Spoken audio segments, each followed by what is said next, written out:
hano ngo Moses hari ikintu yakomojeho avuga ko ntabwo afungiwe cyangwa akurikiranwe ibingi bakurikiranweho, akavuga ko adakurikiranwe iby'urumogi, ahubwo we abona impamvu nyamukuru ari ziriya posti yakoze mu gihe cyo kwibuka kandi yasaba imbabazi, so ibyo byarebwaho.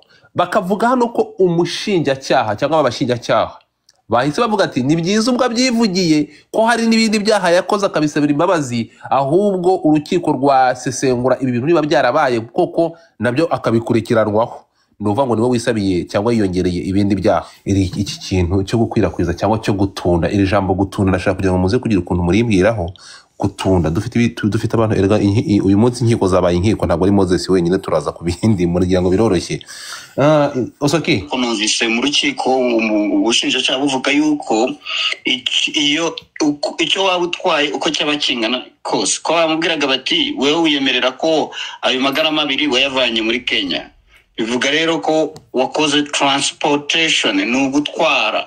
Bo bakoresha ijambo gutunda, nibyo navugaga yuko mu by'ukuri gutunda mu kinyarwanda nyacyo byumvikana nko kuba ufite imizigo ahantu runaka ukagenda utwaraho wongera ugaruka ufata indi gutyo, nicyo tuzi mu kinyarwanda biko bivuga gutunda. Bivuze ngo Moses ibi bintu byo gutunda nibiza kumuhama, Moses ashobora guhanishwa imyaka myinshi. Kandi noneho nituza kwitegereza urumva ko habonetsemo we habivuga ko hari ibyo yazanye. Hari byagaragaye ko yavanye muri Kenya. Ibyo yemera ni ayo magarama 2 ngo yahaye umupolisi, bakanabifotora. Abapolisi ubwo bari baje kumufata, erega buriya ngo nta nubwo yahise akingura, iwe bahakinguye ku ngufu. Noneho ikindi icyahakana ni utubure 13 dupfunyika 13 araduhakana. Utwo ngutwo rero batumuhamije, urumva ko byaba birenze imbibi byakwitwa yuko yanarukwizaga mu bantu. Nicyo cyo gutunda, impamvu kiba big issue nuko gutunda bijyana ubwo ngo no kurucuruza, ariko kwambukiranya iki cyo kwambukiranya imipaka. Of course nyine niho hazamo icyo gutunda uvana hanze winjiza mu kindi gihugu. Yego, uko ubwe yemera ko yaruvanye muri Kenya. Noneho kibuka ko muri cyagiye bwa mbere afungwa, yaravuze ati ngewe urumogi narumwereye mu Butaliyani, ko yemewe. Hano mu Rwanda muranshakaho iki ko urwo mwambonye mu maraso hari urwo nambukanye mu ndege rwari mu maraso yanjye mva mu Butaliyani, nabwo biza kuba kasamutwe. Hanyuma ikindi we aravuga ati murebe ngewe mwarampimye musanga urumogi mwasanzemo ubwo mwaherukaga kumfunga n'urwo mwasanzemo vubaha rwaragabanutse, byerekana ko ndimo kugenda nihana nkamba bari nkaci inkoni samba. Niba koko bapimye bagasanga bigenda rugabanuka, urumva ko yaba ari mu nzira yo kwivura. So ubwo nabyo byaba impamvu ngabanyacyaha, sinzi harya niko babyita, hariho impamvu ngo nkomeza cyane, impamvu ngabanyacyaha. Aka kantu kuko Moses yongeyemo cyangwa yakomoje ku maposti ya tweetinze mu minsi ishize, Osoki bira yashatse kugaragaza iki? Kuko mu bushinjacyaha ntabwo bigeze babivugaho, ariko we yabikomojeho. Aravuga ati nubwo mufite iki kibazo, ariko ngewe ndabizi ko ndi kuzira amaposti nakoze kandi nayasabiye imbabazi, ndetse naranayasibye. Umushinjacyaha ati ntimwumva, umushinjacyaha itabyuriraho aravuga ngo none ahubwo urukiko turasaba ko rwakurikirana niba hari n'ibindi byaha avuga ko yakoze akasabira imbabazi, n'ibingibi ndumva byakurikiranwa. Ibingibi kubera ko Moses yabigaruye muri iyi case y'urumogi kandi batarigeze babimushinja, akavuga ko ari n'ubundi rimwe na rimwe ashobora kwisemera agatuma nabyo bajya kubisuzuma. Gusa niyo baba ari byo byatumye bajya kumushaka kumufata ngo bapime, nta gitangaza cyaba kirimo, ariko bashobora kubisesengura bagasanga nta n'ibigize icyaha birimo. Ariko mu buryo busanzwe bwa societe biriya bintu ntabwo biri ibimenyerewe, it's unusual. Biriya bintu rero ushobora gupostinga ibintu inzego zikagukekamo ko waba uri under influence of drugs. Icyo gihe rero bakaza kugufata ngo bapime barebe, iyo agira Imana bari busange nta bimurimo, cyangwa se niba nabimusangana dore ko babimusanganye, ariko yagize umwaka reka tugite gutyo, basanga ibyo baketse byaba byamukoresheje byatumye yandika biriya bimurimo. njye ndumva hano ari ibintu by'urucabana nta n'impamvu yo kuba yatera imigeri cyane cyane ko yatanabyibutsa niba bazanabisesengura niwe waba ubyibukije ariko iyo batabyibutsa ntekereza ko ari buzibarizwe ibyo by'urumogi gusa bamusanzemo cyangwa bamusanganye n'ibyo byo gutunda none ubwo yabibukije yakoze hasi yibutsa abibutsa ibuye niba ubushinjacyaha dosiye bari bahawe n'ubugenzacyaha ibyo yari yanditse bitari birimo haratuma nabyo babijyamo ariko mu by'ukuri nibyo nayigeze kuvuga ushobora kugira imyitwarire ituma bagukeka gukoresha ibiyobyabwenge bakaza rero kugufata ngo bagupime barebe reba nkafata ku mavuta ibintu yavugaga ku mbuga zo kuri YouTube nibyo byatumye bakeka ko yaba atari gusa ko yaba atari sobwa noneho baramufata of course harimo ibyo banakurikirana bisanzwe mu byari yatangaje ariko baranapima bati you never know ibintu avuga n'uburyo bivugamo bishobora kuba atari gusa bapimye basanga no kuko ku mugongo w'ingona arebaho kaba karabaye ubundi uramutse uzi ko unagafata wakwigengesera ukirinda kwerekana ibimenyetso njye niko mbitekereza amagambo numvishe nahise nikangamo harimo gutunda ubundi gutunda twatundaga imiba y'inkwi ngo Moses yatundaga urumogi ngo yatundaga gutunda n'ijambo rikomeye ni gutunda nuko udashobora kubitwarira rimwe urukumva bikaba ngombwa kutwara ibyo ushoboye kwikorera ugatunda ukagenda ugatura ukongera ukagaruka gutunda ubundi batundaga amasaka cyangwa bagiye gusarura amashaza bakajya gutunda amashaza urumva Uncle Goben baje kugusuhuza thank you for joining dukeneye ko tuza kwifashisha uza kutufasha mu mategeko uze kureba hano hari icyaha cyo kunywa urumogi gihanishwa n'irihe tegeko hanyuma noneho gutunda ariko urumva niba ari gutunda byari byinshi yaranabisoreye kubyinjiza gutunda urukumva ko ni danje turagira ngo udufashe itandukano cyangwa ibihano bitandukanye gute udutware mu itegeko reka twifashishe mu mashuri wize nubwo tutagufashe kwicira minerval buryo umuntu utunda ibiyobyabwenge gutunda bisobanuye someone who transports gutunda rero mu rurimi rw'abanyamujyi cyangwa se abasore bagezweho ku bataruzi cyangwa se ku batabisobanukiwe mwita umupushayi abapushayi yego bamwita umupushayi umvise umuntu bamwita ngo ni umupushayi ubwo ni ukuvuga ngo ni transporter w'ibiyobyabwenge ni wa muntu utunda ibiyobyabwenge kandi ikintu gishobora gutuma ufatwa nk'umuntu utunda ibiyobyabwenge burya bagufatanya akabure kamwe k'urumogi niyo waba utaragacana kuvuga ngo nakanjye narigiye kukanywa rwose n'umucamanza yabyumva sinzi niba mwumva iryo jambo ariko kugufatana bure enye eshanu esheshatu zirindwi umunani icyenda icumi kuzamura zifite mu nzu utanazicanye umuriro urimo urazikoresha noneho ukagira ibyago ukaba udafite icyemezo cya muganga kikwemerera kunywa urumogi nka therapeutic medicine cyangwa therapeutic hub murabizi itegeko rihari mu Rwanda ryemerera umuntu kuba yanywa urumogi ariko apfa kuba afite icyemezo yandikiwe na muganga murabizi ko iryo tegeko ryarasohotse rirahari ni ukuvuga ngo nanone hano kugira ngo byemeze urukiko ko ubikoresha nka therapeutic hub ukoresha urumogi nk'umuti ugufasha ku bibazo ufite ugomba kuba ufite icyemezo cya muganga kibikwemerera kuba urukoresha kikaba ari icyemezo cya muganga wemewe yateyeho na kashe ye igaragaza yuko ko rwose ari umuganga wemewe ibi bintu mu byumve neza ni ukuvuga ngo rero gufatwa ko ubitunda kuri transporter wabyo ni ibintu byoroshye cyane mu gihe ufatanywe ayo mabure cyangwa se udupfunyika mujye mwumva polisi ikoresha ijambo udupfunyika kugufatana udupfunyika burya dutatu abasore muri ahangaha mukiri batoya kugufatana bure ebyiri eshatu enye eshanu eshatu zirindwi umunani icyenda icumi kuzamuka kugushyiraho ubushinjacyaha cyangwa umugenzacyaha kuvuga yuko ko utunda ibiyobyabwenge biroroshye cyane kuguhama na cyane cyane noneho abigufatanya utarimo kubikoresha hari ikintu murimo kwirengagiza mwibuke ko ubwe uyu muntu mu magambo ye hari aho nigeze kumva yivugira ngo nibyo yakuye mu gihugu runaka ngo ariko ngo yari yabizanye abyitwaje agamije kubirya. None se iyo ubushinjacyaha buhise bufata iyo loophole y'imvugo ye yakoresheje ubwe mwibazwa rukayita gutunda, hari ubwo rumuhimbiye? Ntabwo ubushinjacyaha bumuhimbiye, ntabwo ubushinjacyaha bumuhimbiye. Ati nabikuye mu gihugu cy'abaturanyi hano, ngo nari nabizanye ariko ngamije kubinywa, tayari bimushyize mu kintu cyitwa gutunda. Kandi koko icyo kintu gisobanuriwe umucamanza, bakazana n'ubutanga n'imvugo n'inyandiko mvugo ye ubwe abyiyemerera ko yabikuye mu kindi gihugu bikambuka bikaza mu Rwanda. Abo bagize n'amahirwe, uzi ko ubundi ahangaha bagombaga no kumujyana muri ya shamburi yo mu rukiko rukuru iburanya ku byaha byambukiranya imipaka, ahubwo noneho bikamukomerana burundu akumirwa.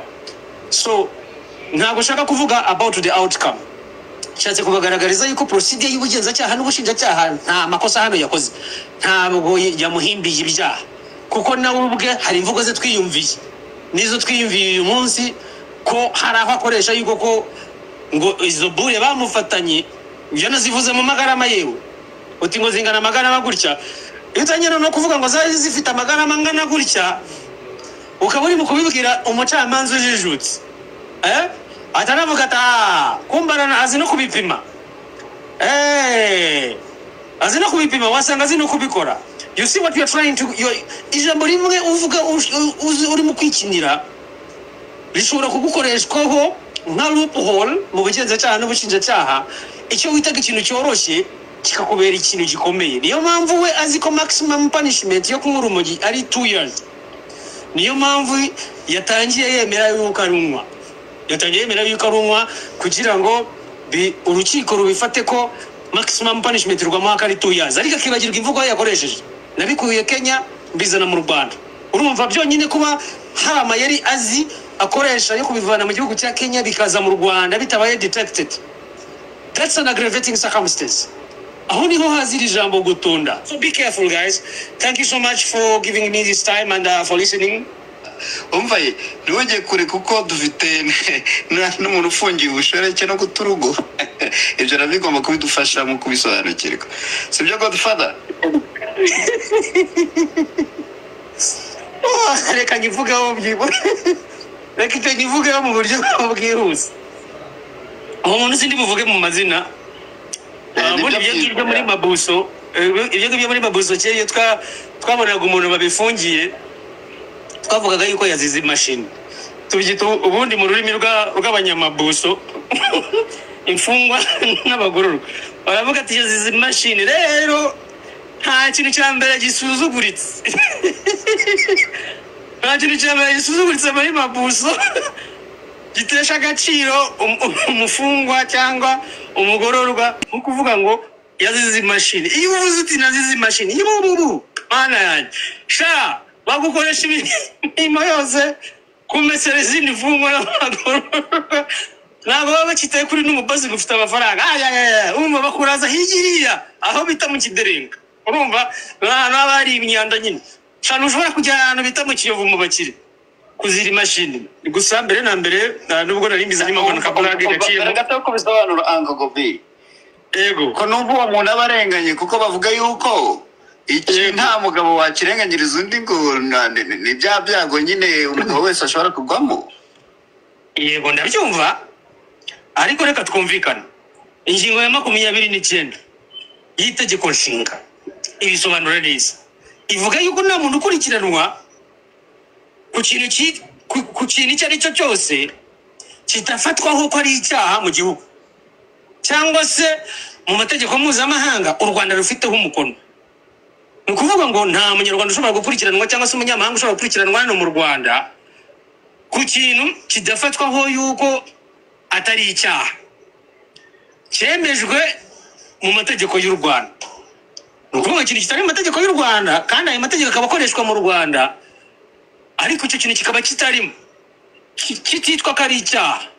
Urugero ngiye kubaha gatoya, ndasa nk'usubira inyuma hahandi kuri waba twahereyeho.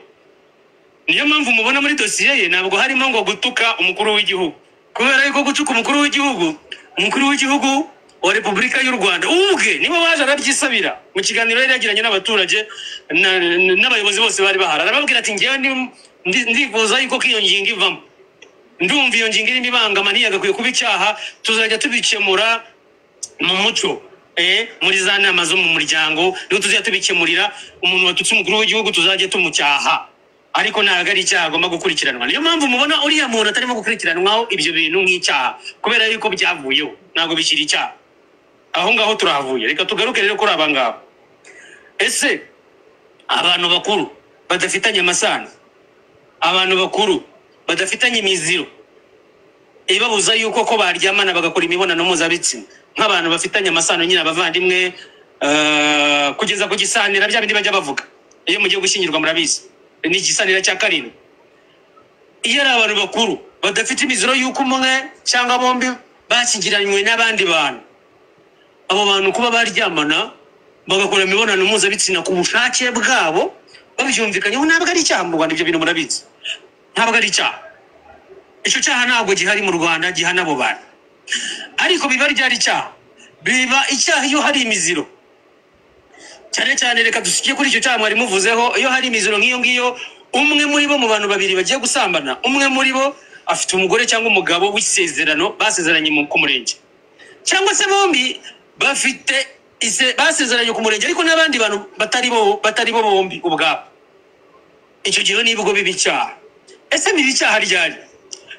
Ntabwo biba icyaha ku muntu wabimenye ngo yabafashe ngo barimo barasambana, ngo kandi nguriya mugabo afite umugore, ngo kandi iyo mugore ngo nawe afite umugabo. Ntabwo icyo gihe ari icyaha, ntabwo bifatwa ko ari icyaha. Biba icyaha ari uko uwo bashakanye barasezeranye imbere y'amategeko, ari we ubwe warakaye akabona byamurenze, ibintu byanasakuje arimo araseba, akavuga ati n'ubundi nasebye kama mbaya ni mbaya. Godfather yabikoranye n'inshuti yanjye cyangwa n'umugore wundi, cyangwa se Emeline yabikoranye n'undi mugabo kandi ari umugore wanjye. Uwo muntu rero ni we kubwe ku giti cye ugomba kubitangira ikirego. Iyo bitangiye ikirego cyangwa se uwo yahaye ububasha, ubwo ni procreation, yamuhaye ububasha, ashobora kuba ari umunyamategeko, ashobora kuba ari umuntu uzi gutegura ibirego, akamuha ubwo bubasha akamutegurira icyo kirego. Icyo gihe ikirego kirakirwa. Ntabwo ubugenzacyaha cyangwa ubushinjacyaha bushobora kwibwiriza gukurikirana icyaha cy'ubusambanyi cyangwa se cy'ubushoreke, keretse uwabangamiwe, uwagikorewe, ubwo ni wa wundi bashakanye warakaye, wafushye akarakara yabimenye, kandi nabwo akagaragaza n'ibimenyetso bifatika. Iyo aje akabigaragaza, icyo gihe ubugenzacyaha burabikurikirana. Ibyo rero ni icyaha mu Rwanda, ndetse kinateganywa n'ingingo ya 5, ari nacyo cy'ubusambanyi, giteganywa n'ingingo ya 5, naho icy'ubushareke no guta urugo giteganywa n'ingingo ya 6 y'itegeko riteganya itegeko rihindura itegeko riteganya ibyaha n'ibihano rya 2018, ariko iryo rishyashya ryahinduye izo ngingo ni irya 2029. Reka mbasomere izo ngingo uko ari ebyiri. Nazishyize hera, ndumva nari nazifashe kare. umwaka ryahinduwe muvuze 2029, ni 2029, ni 2029 mu kwezi kwa 8 tariki 11. n'icyenda ntabwo turahagera. Nari ndimo kuvuga iryo tegeko rirebana no kuri cya cyaha ku basezeranye mu murenge, cya cyaha bakunze kubarega cyitwa ubusambanyi cyangwa se ubushoreke cyangwa guta urugo. Rero hari itegeko nomero 60 urimo kuwibeshya. Ni itegeko nomero 69 agakoni 2019 ryo kuwa 8 kwezi kwa 11 2019. Niryo tegeko rihindura itegeko nomero 68 agakoni 2018 ryo kuwa 30 kwezi kwa 8 2018 riteganya ibyaha n'ibihano. Ndetse ndashaka ngo izo ingingo ya 5 ni ukuvuga ngo mbere hari ingingo y'136 muri ya code penal nyine ya 2018, ariko yaje guhindurwa ivunjwa muri ubu buryo muri iyi ngingo ya 5 y'iri tegeko rishyashya rya 2019. Umva ukuntu rivuga. Riravuga riti umuntu wese washyingiwe ukorana imibonano mpuzabitsina n'uwo batashyingiranywe abakoze icyaha. Hano mubanje kumva yuko ku itegeko ryarabiteganyije ryamaze no kubikiraho ni icyaha. Kuba rero nta rundi rubanza Cour Supreme cyangwa urw'urukiko rw'ikirenga ruza rukuraho ko iki ngiki kitari kiri icyaha, bivuze yuko iyi ngingo irimo irakoreshwa aka kanya mu guhana umuntu wese washyingiwe ukorana imibonano mpuzabitsina n'uwo batashyingiranye abakoze icyaha. Iyo bihamijwe n'urukiko ahanishwa igifungo kitari munsi y'amezi 6 ariko kitarenze umwaka umwe. Mwumva ariko irengama bavuye byita irengayobora bashyizemo ari nacyo bita hariya irengayobora n'iki Osoki mu Cyongereza exception. Hello? An exception. Yeah, exception bashyiramo bavuga ko gukurikirana icyaha cy'ubusambanyi ntibishobora kuba hatareze uwahemukiwe ubwo n'umugore cyangwa umugabo, hatareze uwahemukiwe mu bashyingiranye ku buryo bwemewe n'amategeko. Muri icyo gihe hakurikiranwa uwarezwe n'uwakoranye icyaha nawe. Aha urimo urabyumva?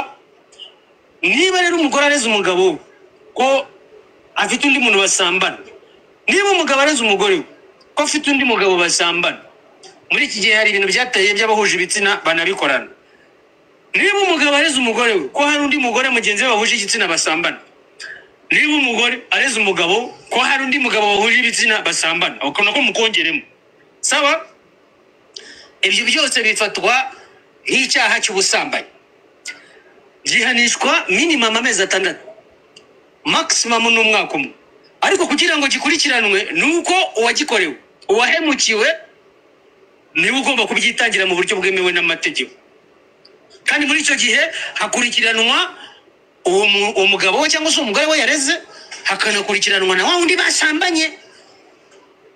Niyo mpamvu muri mukumva nyine ko hari abantu babiri mu rubanza ruri mu gucicikana muri iyi minsi, ko hari abantu babiri bari mu bafunzwe. Ngo umwe asanzwe ari umuyobozi, ngo hari n'ikindi kizungerezi nacyo gifunzwe. Umva rero ukuntu bakomeza bavuga uwahemukiwe iri nota bene.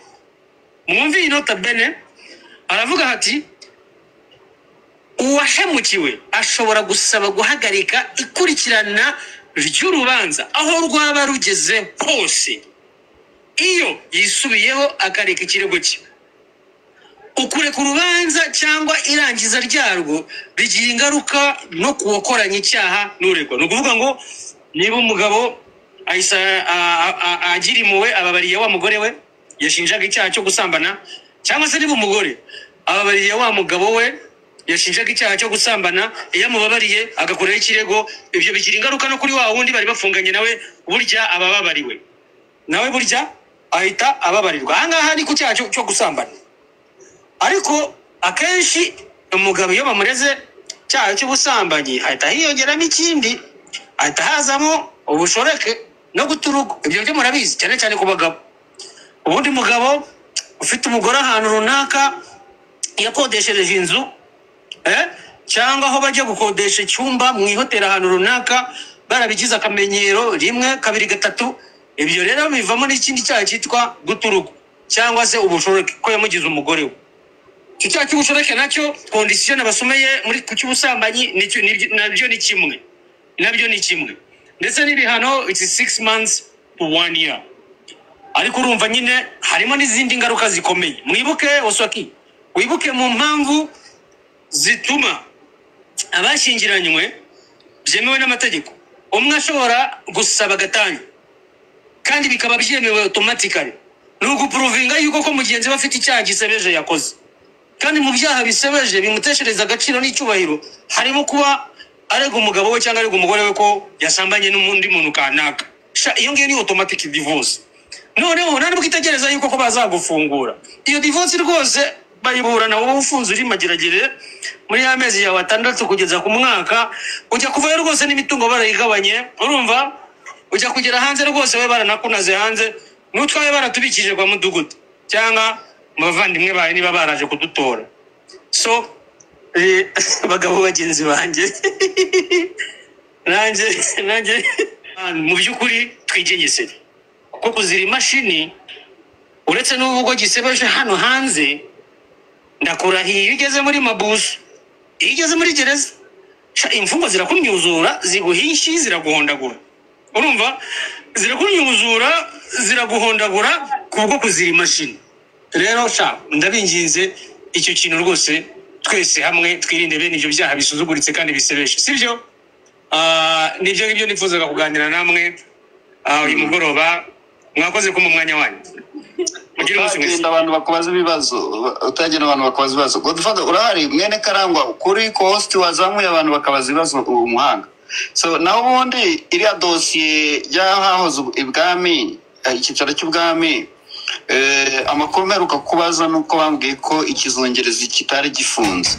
kandi urumva amande makuru mfite akaba ari umugore wareze umugabo noneho kibaza se ku bundi iyo bimeze gutyo bombi babafunga ikizongereza icyo kidafunze ndabizi wigengesera kuturusha ufite icyo wakibivuga wabivuga urakoze mu by'ukuri izi manza ziracyari mu nkiko ndi buzinjiremo muri detail ku mpamvu y'uko ibyo umuntu avugiye aha byafatwa nko gushaka kuyobya abatangabuhamya ushaka kubapakiramo amagambo ngo bazatanga ubuhamya bupfuye mu rubanza niyo mpamvu ntabwo ari bubyinjiremo ahubwo icyo navuga ni byagorana ko hafungwa umugabo n'abasomye amategeko bivuze ngo rero byanze bikunze niba umugabo arimo aregwa ubusambanyi cyangwa se ubushoreke n'ubasambanye nawe arafatwa ndetse ariko mwibuke ngo ubugenzacyaha cyangwa ubushinjacyaha nibwo guhitamo impamvu zituma umuntu ashobora gukurikiranwa afunzwe nibwo buzihitamo cyangwa se bukanamuhitiramo kuba yakomeza gukurikiranwa akitaba urukiko ariko adafunzwe akazajya rwitaba adafunzwe uwo muntu rero wo mu gitsina gore w'ikizungirizi aramuka adafunzwe ntibivuze ko ari umwere ahubwo bishobora kuba we yarahawe exception yuko yakwitaba urukiko adafunzwe ko ashobora kwitaba urukiko adakoze iki adafunzwe impamvu zabyo ntabwo njye nazimenya ubugenzacyaha n'ubushinjacyaha nibo bazizi impamvu bamuhaye iyo exception biramuka ariko bimeze sinabyemeza ariko biramuka atariko bimeze bivuze ko nawe ashobora kuba afunzwe cyangwa se yanagaragaye muri urwo rubanza yagiye kubiburanaho urumva rero ntabwo byoroshye gusa twirinde ibyaha muri rusange twirinde ibyaha nshuti zanjye agatelefone kanjye gasigayemo 6% ngiye kuba mbacitse gato ndakomeza kubumva ariko narimo kuyikoresha murakoze ukureba ibibazo sha wamwumvishe ariko reka tumushimire Wasake